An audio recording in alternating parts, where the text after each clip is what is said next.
દાહોદ જિલ્લાના સિંગવડ તાલુકાના મનરેગા કૌભાંડનું ભૂત ધણ્યું. સિંગવડ તાલુકા વિકાસ અધિકારીને કરાઈ રજૂઆત.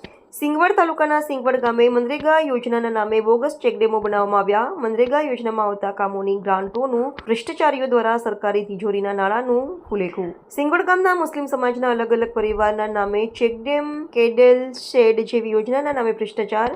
મનરેગા યોજના નામે રેકર્ડ ઉપર ચેકડેમ બનાવેલ બતાવવામાં આવ્યા છે, પરંતુ બતાવેલ સ્થળ પર કોઈ ચેકડેમ જ બનાવવામાં આવ્યા નથી.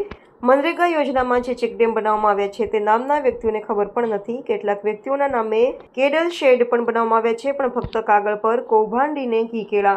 આ બાબતે અધિકારીઓ દ્વારા સાચી દિશામાં તપાસ કરી કૌભાંડીઓને ખુલ્લા પાડવામાં આવશે કે કેમ તે જોવું રહ્યું. મારું નામ ફિરોજ ઉર્ફે પિન્ટુ સત્તાર ઘાંચી છે. હું સિંગવડ તાલુકાનો છું. સિંગવડ ગામનો રહીશ છું.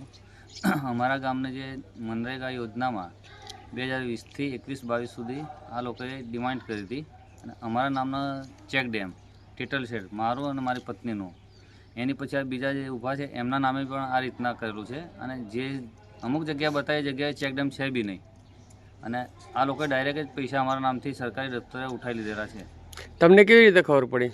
અમે તપાસ કરી ઓનલાઈન, ત્યાંથી ખબર પડી. તપાસ કર્યા પછી અમે સાદી અરજી આપી ટીડીઓ સાહેબને. પછી સાદી અરજીનો કોઈ જવાબ ના આવે એટલે પછી અમે આઈટીઆઈ કરી. આઈટીઆઈ કર્યા પછી બી કોઈ જવાબ નહીં આપતા. અને એની પછી બી હજુ 2 દિવસ 4 દિવસ અઠવાડિયું એવું કરીને આવું કરે છે લોકો. આઈટીઆઈ કરી કેટલો ટાઈમ થયો? લગભગ 2 મહિના થઈ ગયા, 2.5 મહિના.